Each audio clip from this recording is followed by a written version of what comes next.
Strong and fit Satara Ramsingh आणि त्याचे हे सगळे शिकाऊ उमेदवार आहेत किंवा मावळे सैनिक गेलेले आहे. स्ट्रॉंग अँड फिट साताराची एक सकाळची शनिवारची सहल ही हे म्हसवे पोलीस ग्राउंड आहे आणि या पोलीस ग्राउंडवरती ओपन स्काय बुक असं करण्याचं सह्याद्री देवराईचं स्वप्न होतं, ते सुरू केलेलंच आहे. आणि इथून आता ह्या डोंगरावरती आपण चालत जाऊन येणार आहोत. जस्ट फन, मजा आणि 7 ताऱ्यांच्या मध्ये असलेला सातारा आणि जस्ट मजा आहे. सगळ्यांना कशी मजा करायची.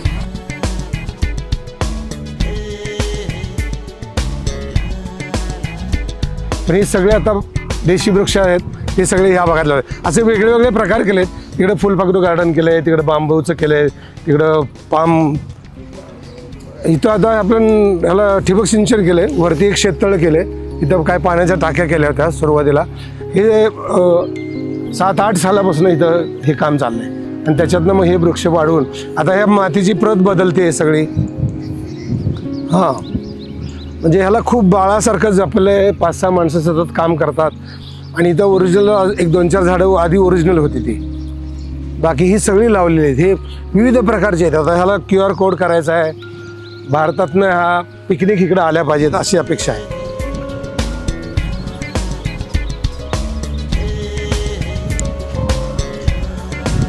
हा बऱ्यापैकी QR कोड केलं आहे, ते पण पूर्ण झालं नाही. इकडे खूप म्हणजे 650 प्रजातीपर्यंत पोचलो आहे आपण इथं. आणि महाराष्ट्रातले सगळे सायंटिस्ट लोक जे आहेत त्यांचं मार्गदर्शन केलं आहे. कारण परत झाड हा विषय घेतला तर परत एक आयुष्य लागेल आपल्याला, एवढी माहिती काढायची म्हटलं तर. आता इथं मला वाटते 10-15 हजारापर्यंत असतील सगळी टोटल. हो,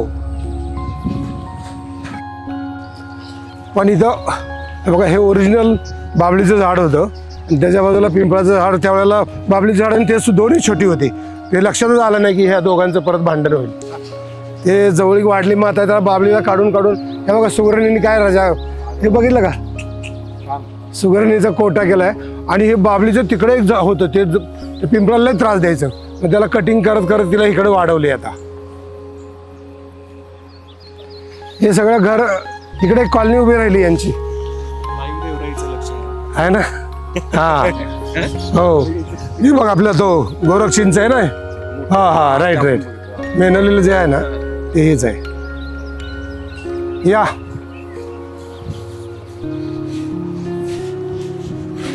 ते सुहास वांगणकर म्हणून आहेत आमचे, त्यांनी हे सगळं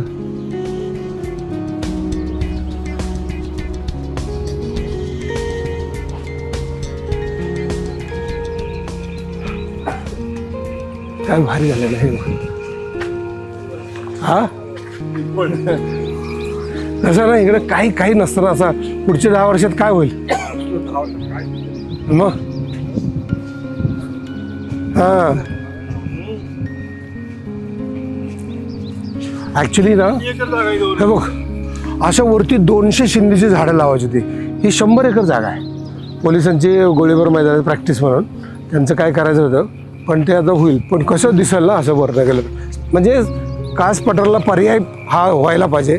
आणि इकडे एक सातारा शहराचं वेगळं आकर्षण म्हणून हे व्हायला अशी अपेक्षा आहे. हां, एक करंज तर एका एकरमध्ये करंज लावले इकडं. आपण म्हणतो सगळ्या प्रजाती इथं असल्या पाहिजेत. आपल्याला काही क्वांटिटी नको आहे, जास्त क्वालिटी पाहिजे. गवतं, वेली, कंदमुळं पासून सगळ्या व्हरायटी कशा येतील आणि पुढच्या जनरेशनला इथं काय नाही अरे देवराईत बघायला मिळेल बरं का, असं ती आयडिया आहे मुळात.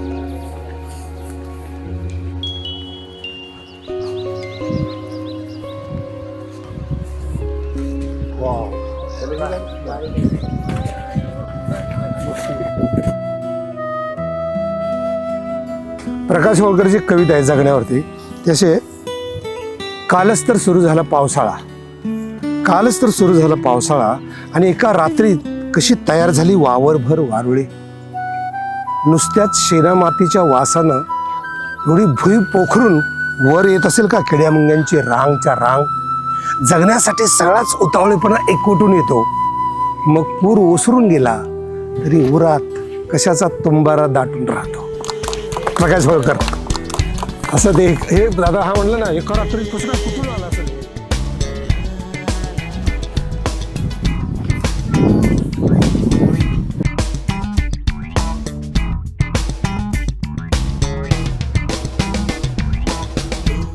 हे आहे आता इथून आपण वरती शिरळ स्थिती उत्पत्ती लय एक जुन्नरवरनं मोठं पिंपळाचं झाड आणलंय ते तिथे वरती लावलंय. तिथून वरती जाणार आपण.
कसं बघा झाडी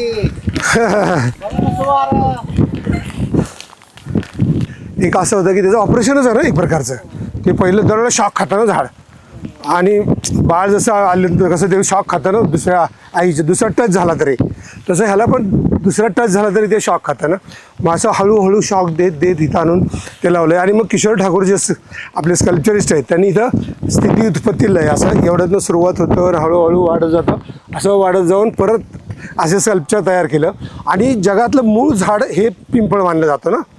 बोधिवृक्ष पिंपळ जे असं मानलं जातं ते हे झाड आहे. तर इथून आपण सुरुवात करूया वरती असा डोंगर चढायला जायला. आता वरती जायचं ट्रॅकिंगला थोडाफार वॉर्मअप करूया. ठीक आहे. हा तुला काय स्ट्रेच करायचं असेल तर स्ट्रेच करू थोडासा 5 मिनिटं आणि जाऊ. राईट. आणि जाताना आता पाऊस आहे बघा थोडा काय पाऊस आहे रिमझिम. हा रिमझिम पाऊस आहे तर घसरणार तर घसरू नका. एक हा गार्गी हा 101 मागे असं चला वाटणी जायचं काय. बरोबर आहे बरोबर आहे. हा ठीक आहे. फक्त पडू नका खाली. ठीक आहे. हा वरती जाऊन बघूया.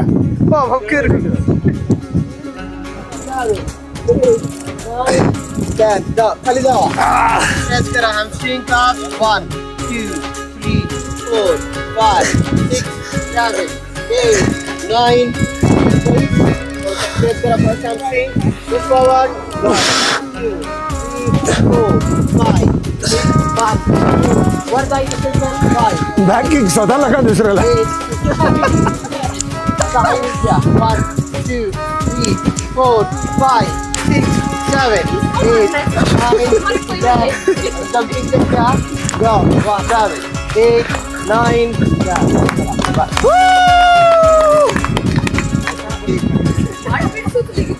सगळ्या भाषा आपल्याच आहेत पण मराठी आपली मातृभाषा. शिकलं पाहिजे. शिकलं पाहिजे.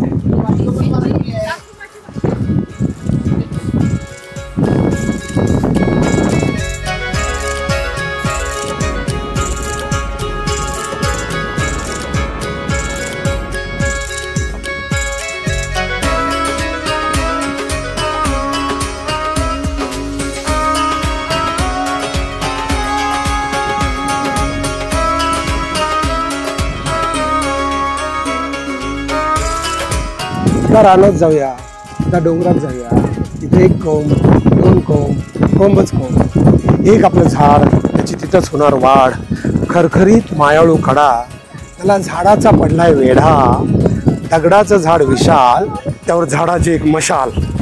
तर झाडाची मशाल ही जगाची गरज आहे ना. तसं त्या डोंगरावर एकच झाड वाढले ती मशालच आहे ना लाईक हिरवी मशाल.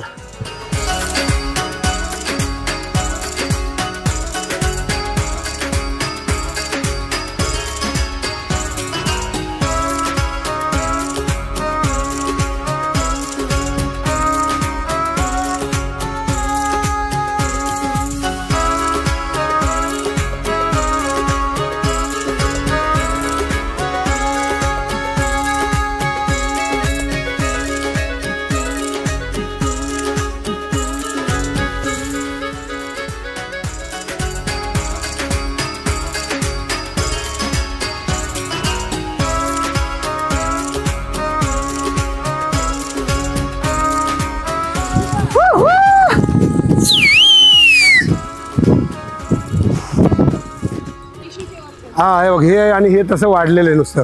मला पण वाटलं आधी घरटं कसं काय अजून टिकलं पावसाळ्यात ते जातं, पण हे सगळं वाढले. ह्याचं कोंब आले त्याच्यात जरा जरा. हा म्हणजे त्याचं आपल्याला ते कसं गाठ येते, गाठ मला वाटतं त्यातला प्रकार असेल ना. बघ ना, ते जिवंत आहे ते. बांडगुळ आपल्याकडची जात आहे म्हणाली. आता ती आहे, झाडं पण आपली आहे, फक्त ते आजारी पडले. औषधी नाही भेटली म्हणजे पाणी नाही भेटलं म्हणून ते. हा जस्ट लाईक कॅन्सर. हा ते त्याचं हो असेल तसं. चला.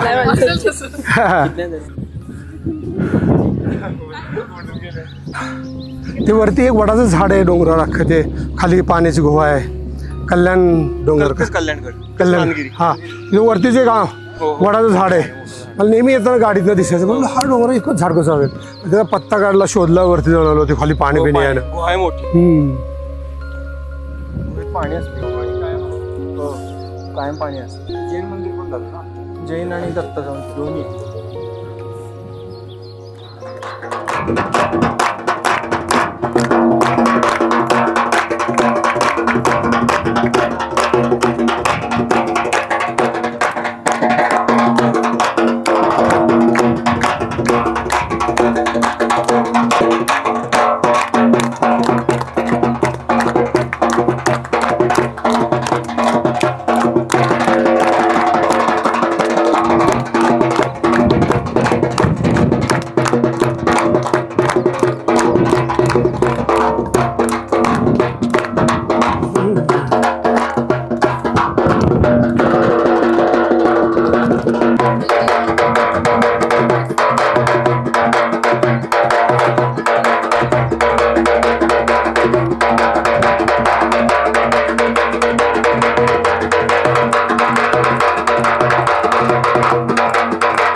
हा देह तुझा पण देहातील तू कोण.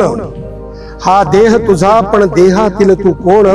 हा देह तुझा पण देहाविण तू कोण. हा देह जन्मतो वाढत जातो सरतो ना जन्म मरण देहातील तो म्हणतो. हा देह तुझा पण देहातील तू कोण, हा देह तुझा पण देहाविन तू कोण, हा देह जन्मतो वाढत जातो सरतो, ना जन्म मरण देहातील तू म्हणत. रॉय किणीकर. रॉय किणीकरांच्या सगळ्यात चांगली कविता आहे जगात. म्हणजे मराठी साहित्यातले चांगले शब्द कुठले 10 शब्द सांगायचे झाले तर हे आहे. म्हणजे इतकं आवडलेलं आहे ना, तितकं गोड आहे म्हणून ते लक्षात राहिले. म्हणजे असे शब्द मराठीत फार कमी आहेत. रॉय किणीकरांचा.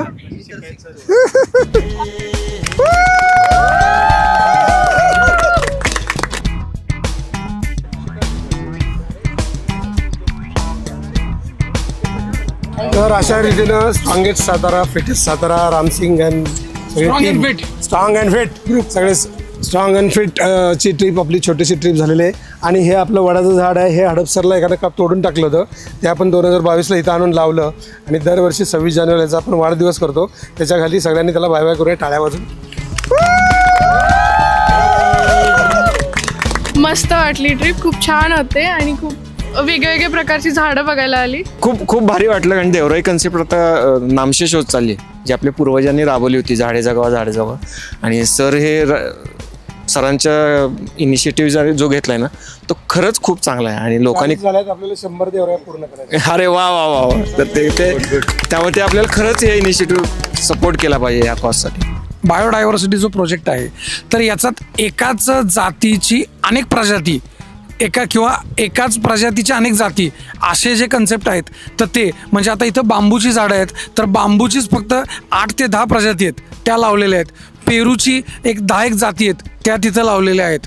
किंवा आंब्याच्या तर अनेक व्हरायटी आहेत इथं, वडाच्या, पिंपळाच्या इथं अनेक ज्या आपण बाकी कुठं बघितलेल्या नाही आहेत त्या इथं बघायला मिळतात. आणि हे एक 5-10 वर्षांना अजून जेव्हा झाडं पूर्ण मोठी होतील तेव्हा आपण आपली जनरेशन, आपली नेक्स्ट जनरेशन त्यांना आपण एका ठिकाणी दाखवता येईल की हे आपले सगळे जे मूळ झाडं आहेत की जे आता आपण बऱ्याच ठिकाणी बघतो की फॉरेन झाडं खूप आहेत की ज्यांना फुलं येत नाहीत, फळं येत नाहीत, पण नुसती वाढतात म्हणून लावली जातात. आज या झाडांच्या मागे जे इको कल्चर डेव्हलप होतं तर ते कल्चर हे आपल्या पुढच्या भविष्यासाठी, पुढच्या जनरेशनसाठी दाखवण्यासाठी हे आपण सर्वजण करतोय आणि त्याचं नक्कीच चांगलं हे होईल. आपण जगतो तेव्हा आपल्याला माहीत नसतं कोण असतं, ऑक्सिजन मिळतो आणि आपण जगतो त्या अन्नावर जगतो ना, तर ते अन्न आणि ऑक्सिजन झाडापासून मिळतो. तर एवढं नम्र राहिलं पाहिजे, आपल्या वयात कितीतरी झाडं लावली पाहिजे. मला मदत आहे काही, स्वतःला मदत आहे ना, जिथं मिळेल जसं मिळेल तशी स्वतःच्या वयात की झाडं लावा बस.